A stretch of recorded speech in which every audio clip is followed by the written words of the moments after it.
ദൈവത്തിന്റെ അതിപരിശുദ്ധമായ നാമം മഹത്വപ്പെടുമാറാകട്ടെ. G of good news day Christian ചാനലിലേക്ക് എല്ലാവർക്കും യേശു ക്രിസ്തുവിന്റെ നാമത്തിലുള്ള സ്നേഹവന്ദനത്തെ അറിയിക്കട്ടെ.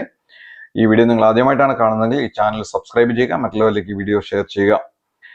കഴിഞ്ഞ ദിവസങ്ങളിലെ മന്ത്രവാദ മൂലമുണ്ടാകുന്ന ദുരാത്മാക്കൾ അത് വാട്സാപ്പ് സ്റ്റാറ്റസിലേക്ക് വരുന്നത്, അത് ലിങ്ക് മൂലം അയക്കുന്നത്, അതുപോലെ കണ്ണാടിയിൽ കൂടി നമ്മുടെ ആത്മീകവും ഭൗമികമായ മുന്നേറ്റങ്ങളെ തടസ്സം ചെയ്യുവാൻ തക്കവണ്ണം കണ്ണാടിയിൽ വെച്ചിരിക്കുന്നതായിട്ടുള്ള മന്ത്രവാദ കൺകാണിക്കൽ തന്ത്രങ്ങൾ, അതുപോലെ തന്നെ തവളയിൽ കൂടി ചെയ്ത് അയക്കുന്ന മന്ത്രവാദ പിശാചുക്കൾ, ഇങ്ങനെയുള്ള വീഡിയോകൾ ചെയ്യുവാൻ തക്കവണ്ണം ഇടയായിട്ട് തീർന്നു.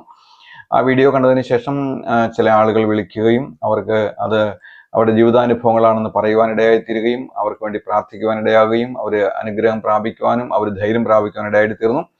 വേറെ ചിലർ സംശയ രൂപേണ വിളിച്ചു അവരുടെ സുവിശേഷം അറിയിക്കുവാൻ തക്കവണ്ണം ഇടയായി, അവർ രക്ഷിക്കപ്പെടുവാൻ തക്കവണ്ണം ഇടയായിട്ട് തീർന്നു. അങ്ങനെ ഈ മീഡിയ മുഖാന്തരം ചില ശുശ്രൂഷകളൊക്കെ ദൈവം ഈ നാളുകളിൽ ചെയ്യുവാൻ തക്കവണ്ണം ഇടയായി തീർന്നതൊക്കെ ഓർത്ത് ദൈവത്തെ സ്തുതിക്കുന്നു. എന്നാൽ ഒന്ന് രണ്ട് ആളുകൾ ചില കമന്റുകൾ ഇട്ടത്, നിങ്ങൾ മന്ത്രവാദത്തെക്കുറിച്ച് സംസാരിക്കുക, നിങ്ങൾ യേശുക്രിസ്തുവിന്റെ രക്തം, മാനസാന്തരം, സുവിശേഷത്തൊക്കെ അറിയിക്കുവാനായിട്ട് പറഞ്ഞു.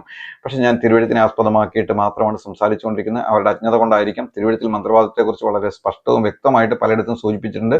പഴയ നിയമത്തിലും പുതിയ നിയമത്തിലും സൂചിപ്പിച്ചിട്ടുണ്ട്. നമുക്ക് ചില വാക്യങ്ങളൊക്കെ ഒന്ന് പരിശോധിച്ച് നോക്കാം.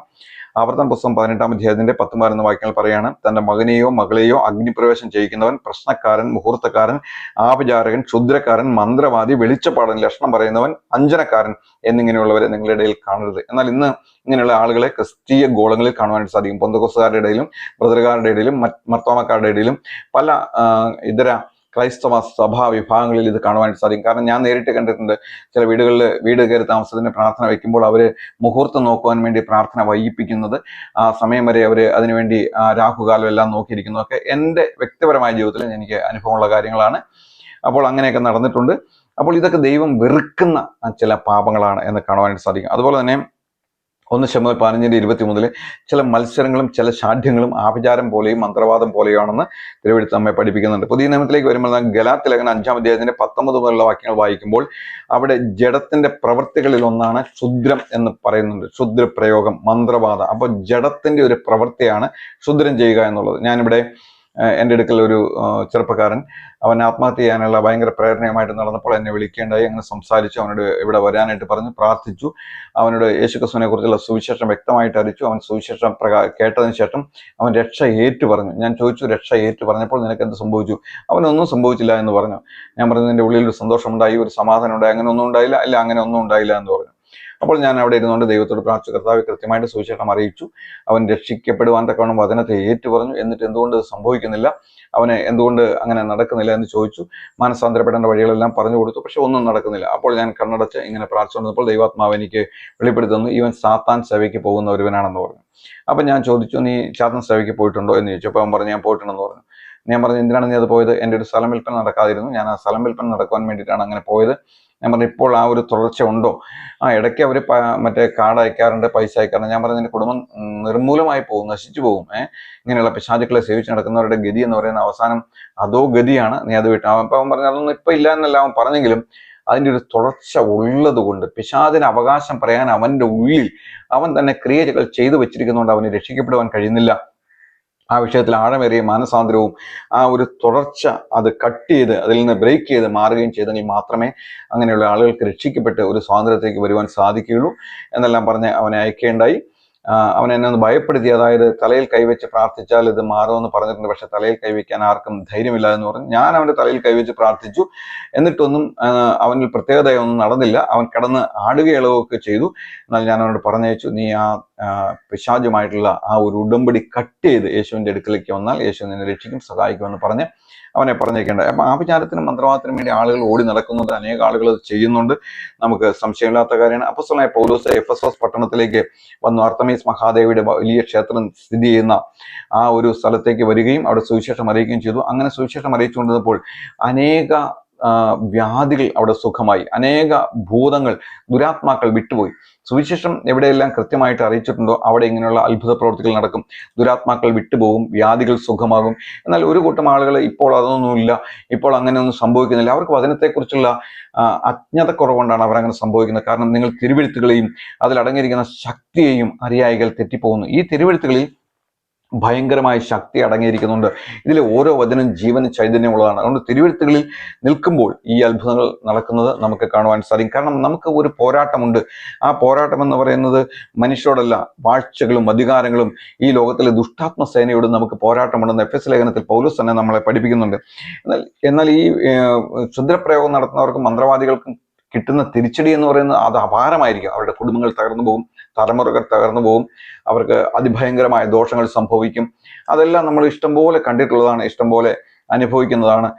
അനുഭവിച്ച ആളുകളെ കാണുവാൻ തക്കവണ്ണമൊക്കെ ഇടയായിട്ട് തീർന്നുണ്ട്.